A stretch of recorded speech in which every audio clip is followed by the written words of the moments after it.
My name's Joel Stafford. I'm a photographer in Australia on the East Coast, and this is my YouTube channel.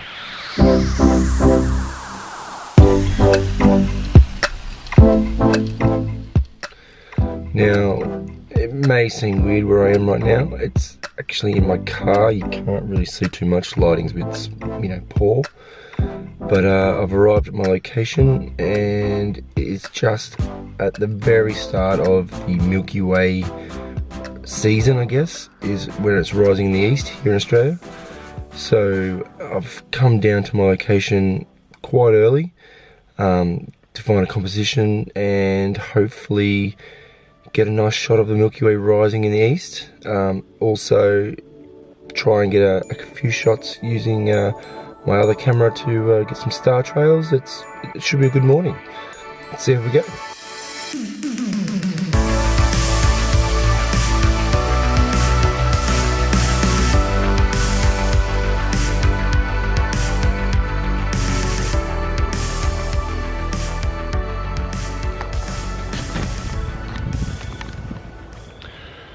So I'm here at my location. I've just reached the coastline, looking east out over the ocean here on the east coast of Australia.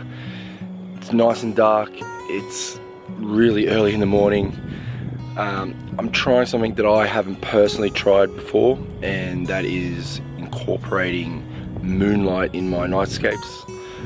It's something I've been wanting to try to do. It's not the easiest thing to perfect. I guess astrophotography as a general rule isn't easy to perfect, but it's something that I've fallen into thanks to having children and not being able to shoot my normal hours.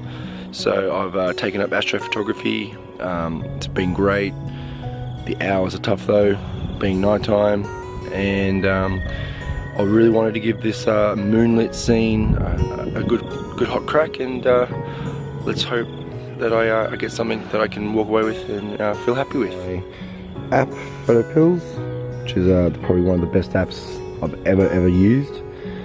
To find out my composition, I have this thing that they call the planner. Tells me direction of where the Milky Way will rise. It tells me where the moon, sun, everything, and obviously tonight being I'm shooting Milky Way, I only have the Milky Way displayed on my phone.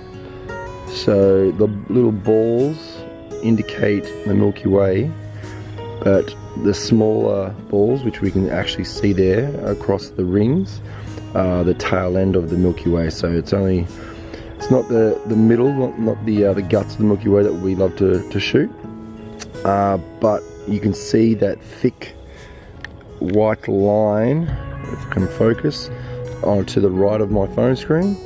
That's where the Milky Way will rise, and then the grey line that's just to its left, that's when the Milky Way will I guess disappear, because the astronomical light will then take over and we won't be able to see it anymore. So I've set my pin to a spot where I want to check it out and hopefully get a good composition down between the rocks here at Fingal Headland. And as you can see, the Milky Way will be rising between the two little headlands, and hopefully can get a nice clean shot of the Milky Way rising. Let's see how we go now. There we go, there we go. Now we're looking east. So there we go, there's the guts, and that red dot indicates the guts of the Milky Way. Do apologise that it's blurry. There we go, the red dot there indicates the Milky Way, and it's just rising just near the southeast and up and over the celestial poles just to our right of the Milky Way to get some nice circular star trails. And I reckon we should probably stop talking and we should set up the camera and try and get the shot. So it seems like I've bitten off a bit more than I can chew. First few shots are looking great. The moon was lighting up everything nicely, but the twilight has come faster than I originally thought. which is a bummer. So everything's exposing quite brightly now. Try to adjust settings to try and recover something or try and get something out of this, but it's looking like it's going to be a bit of a fail. But I'm still fingers crossed I get something, but we'll soon see. I'm going to have to come back here when there's no moon and the Milky Way is rising a bit earlier, and it's going to stay darker for longer. But yeah, fingers crossed that I can definitely save something out of this shoot from this morning and make my efforts worth it, because the hour-and-a-half drive down here, you know, isn't fun. So fingers crossed. Well, don't feel confident that I got a decent star trail shot at all with my composition. I'm happy with the composition, but the astronomical twilight was just, yeah, it was coming up from the horizon way earlier than I was expecting. But I've made a mad dash to the lighthouse that's here. I've taken a nice side lit shot of it. I do have some other star trails shots that I could possibly use as a composite to maybe make that shot pop. So I'll probably give that a go.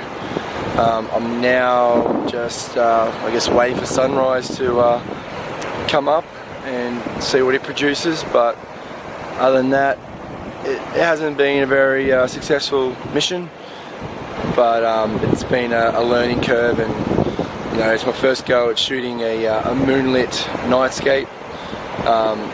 So it's good to actually see how it looks, and you know, considering there was almost half moon after a full moon, so it's still pretty bright. So maybe the half moon on the way to a full moon might be a little less brighter, but it's all live and learn, and you just keep shooting and you keep practicing, and that's the only way you learn and get better. So yeah, hopefully this all works out and I come away with at least something anyway.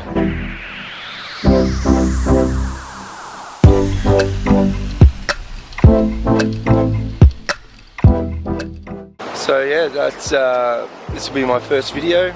I've got to be making plenty more for sure. Definitely enjoyed you know, bringing you along to one of my shoots. Obviously wasn't the best yet, but it's early days, and if you like the video, please give it a like, give it a thumbs up, or at least give us a subscribe. Hit that little bell to get a notification when the next video is up, and also leave comments and questions down below. Cheers guys, and I'll see you next video.